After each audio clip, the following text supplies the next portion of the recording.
El relativismo cultural es una corriente de pensamiento que consiste en entender las bases de las culturas distintas a las nuestras. De ser así, ¿cómo diferentes culturas tienen diferentes códigos morales? Lo que es correcto dentro de un grupo puede ser completamente detestable para otros y viceversa. Nuestra propia forma de vida parece tan natural y correcta que para muchos de nosotros es difícil ver vivir a otros de manera distinta. Y cuando nos enteramos de tales cosas, tendemos inmediatamente a tildar a estos otros pueblos de atrasados o primitivos. Así que si suponemos que nuestras ideas éticas serán compartidas por todos los pueblos y en todas las épocas, somos simplemente ingenuos. Entonces, ¿se juzgan las costumbres de manera correcta o incorrecta? Primero, diferentes culturas tienen códigos morales diferentes. No hay criterios independientes para juzgar. Cada criterio está ligado a una cultura. Segundo, el relativismo cultural desafía nuestra creencia común en la objetividad y en la universalidad de las verdades morales. El argumento de las diferencias culturales. De acuerdo al relativismo cultural, podemos decir de que esta va a tener una relación con las conductas morales, ya que no siempre se va a determinar si algún argumento es tanto correcto o incorrecto. Entonces, ¿podemos obtener conclusiones ambiguas? Probablemente sí, porque no va a haber una claridad específica de lo que se va a querer hallar. Además, cada premisa o cada argumento que proviene de una cultura van a variar de acuerdo a los códigos morales, porque no todos son iguales. Entonces, ¿todas las culturas tendrán un mismo argumento en cuanto a sus creencias? No. Por el mismo hecho de que hay una variedad de culturas, hay una variedad de creencias, donde unos pueden estar a favor, otros pueden estar en contra. Prácticamente no habrán verdades absolutas ni verdades universales, y tampoco vamos a encontrar conclusiones semejantes. Consecuencias de tomar en serio el relativismo cultural. Incluso si el argumento de las diferencias culturales es inválido, el relativismo cultural podría todavía ser verdadero. ¿Y qué pasaría si fuera verdadero? William Graham Sumner nos dice, la idea de lo correcto está en las costumbres tradicionales, no fuera de ellas ni tiene un origen independiente y que se introduce para probarlas. En las costumbres tradicionales lo que es lo correcto. Supongamos que tomamos esto en serio, ¿cuáles serían algunas de sus consecuencias? Primero, ya no podríamos decir que las costumbres de otras sociedades son moralmente inferiores a las nuestras. Tendríamos que dejar de condenar otras sociedades tan solo porque son diferentes. Segundo, solo podríamos decir si las acciones son correctas o incorrectas, consultando los criterios de nuestra sociedad. Esta implicación del relativismo cultural es perturbadora, porque pocos de nosotros creemos que el código de nuestra sociedad es perfecto. Pero el relativismo cultural nos prohíbe criticar nuestro propio código y los códigos de otras sociedades. Tercero, se cuestiona la idea de progreso moral. Habitualmente pensamos que los cambios sociales son para mejorar, aunque otros pueden ser para empeorar. Pero si el relativismo cultural tiene razón, podemos legítimamente considerar esto como progreso. Progreso significa reemplazar una forma de hacer las cosas por otra mejor. Pero, ¿con qué criterios juzgamos como mejores las nuevas formas? Si las formas antiguas estuvieron de acuerdo con los criterios sociales de su época, entonces el relativismo cultural diría que es un error juzgarlas con los criterios de otra época.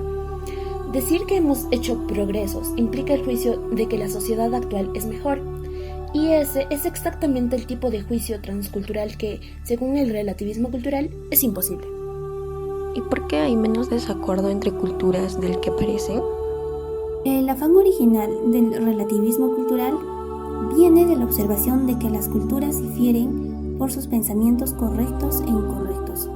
Frecuentemente, cuando examinamos lo que parece ser una enorme diferencia, descubrimos que las culturas no difieren tanto como parecen. La diferencia radica en el sistema de creencias, no en los valores. ¿Son muchos los factores que se combinan para producir las costumbres de una sociedad? Pues sí, los valores son uno de ellos. Los demás también son importantes, como las creencias religiosas o fácticas de sus miembros y las circunstancias físicas en las que deben vivir. Entonces, no podemos concluir que simplemente porque sus costumbres difieren, hay un desacuerdo acerca de sus valores. Por ejemplo, los valores de los esquimales no son tan diferentes a los nuestros. Es solo que la vida les impone decisiones que nosotros no tenemos que tomar.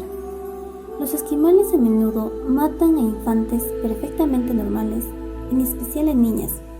Esto porque ellos viven en un ambiente difícil, donde la comida escasea y porque en esta sociedad los hombres son los principales proveedores de comida. Esta acción, por muy cruel que parezca, es un reconocimiento de que en ocasiones se necesitan medidas drásticas para asegurar la supervivencia de la familia. No debería sorprendernos que, a pesar de las apariencias, los esquimales protegen a sus niños. ¿Cómo podría ser de otra manera? ¿Cómo podría sobrevivir un grupo que no valora a sus jóvenes? Todos los grupos culturales deben proteger a sus niños para que sigan existiendo. Existen algunas reglas morales que todas las sociedades deben tener en común, ya que son necesarias para su existencia. Las reglas contra la mentira y el asesinato son dos claros ejemplos. Imaginemos, ¿cómo sería una sociedad que no le atribuyera ningún valor a decir la verdad? La comunicación sería entonces extremadamente difícil, por no decir imposible, ya que cuando una persona le hablara a otra, no habría ninguna suposición de que estuviera diciendo la verdad.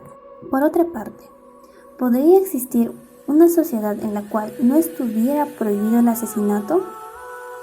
¿Cómo sería? Supongamos que la gente fuera libre de matar a otras personas a su capricho. Nadie se sentiría seguro. Todos los que quisieran sobrevivir tendrían que evitar a otras personas en la medida de lo posible. Las culturas pueden diferir en aquello que ven como excepciones legítimas a estas reglas, pero este desacuerdo existe dentro de un marco de acuerdo sobre cuestiones más generales, como es el caso de supervivencia de los esquimales.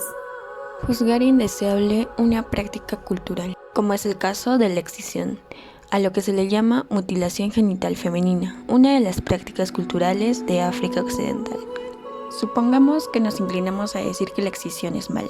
¿Estaríamos tan solo imponiendo los criterios de nuestra propia cultura? Si el relativismo cultural tiene razón, no podemos hacer nada, ya que no hay un criterio moral neutral entre culturas al que pudiéramos apelar.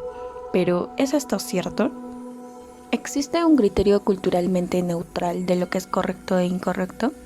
Pueden decirse muchas cosas en contra de la excisión, como la pérdida permanente del placer sexual, o es dolorosa durante y después del hecho, pero como también da razones en su defensa.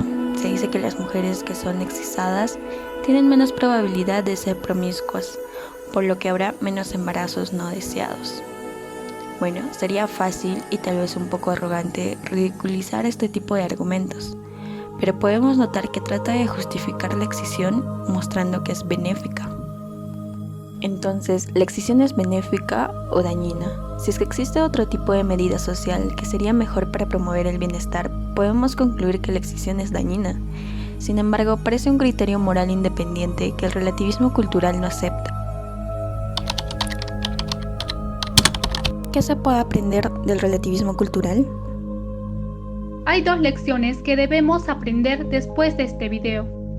Primero, el relativismo cultural nos previene del peligro de suponer que todas nuestras preferencias están basadas en algún criterio racional absoluto. No lo están. Muchas de nuestras prácticas son simplemente características de nuestra sociedad y es fácil perder de vista este hecho. El relativismo cultural empieza con la valiosa intuición de que muchas de nuestras prácticas son como esta, solo productos culturales, pero luego se equivoca al inferir que como algunas prácticas son así, todas deben serlo. La segunda lección tiene que ver con mantener una actitud abierta.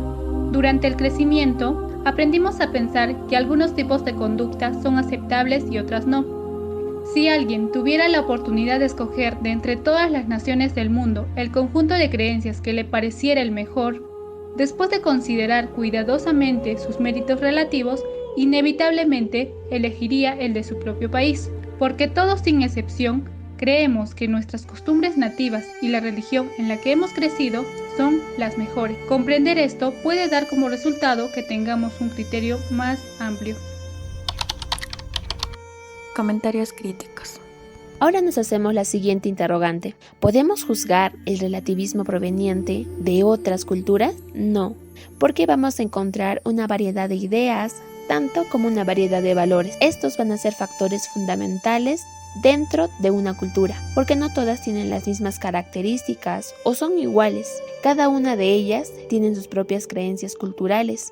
No podemos juzgarlos ni arremeter contra ellos. Prácticamente son ellos quienes tienen el control de sus creencias.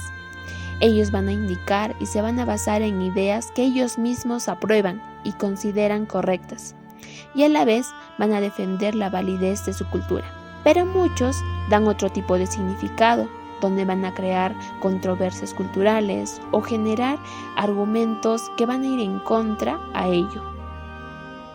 ¿Qué es el relativismo cultural? Muchos pensadores dirían fácilmente que representa distintos códigos morales para distintas sociedades. Muy cierto. De hecho, demuestra una alta práctica de tolerancia, muy recomendable la verdad. Mediante no podemos decir, suponer o proclamar que es correcto e incorrecto en cuanto a moral. Además, nos ayuda a mantener una actitud abierta, tolerante y respetable con respecto a las prácticas de otras culturas. Nos abre a todo tipo de realidad sin denigrarla ni afectarla de ninguna forma, pero practicarla nos hará ser más tolerantes o nos encasillará en un estereotipo clásico de egoísmo o ignorancia intencional por los problemas externos. ¿El relativismo cultural tiene sentido? Siempre y cuando lo veas con una mente abierta. Desde esa perspectiva tiene sentido, pero se convierte en un peligro para las vidas de las personas al no emitir juicios de valor sobre los comportamientos, reglas o normas de la sociedad donde viven. Se estaría tolerando la violación de los derechos. ¿Cómo reaccionar frente a ciertas prácticas específicas susceptibles de violar la ley o los valores dominantes sin mostrar etnocentrismo o arrogancia? Una tolerancia ilimitada con respecto a todas las expresiones culturales tradicionales de un grupo es soportable para una sociedad democrática y sus instituciones, en especial las jurídicas. ¿Qué sucede en esas condiciones particulares con la aplicación de los principios fundamentales de la igualdad y de la no discriminación? La culturización del derecho, las consecuencias para las mujeres y la problemática migratoria están concernidos por los peligros del relativismo cultural.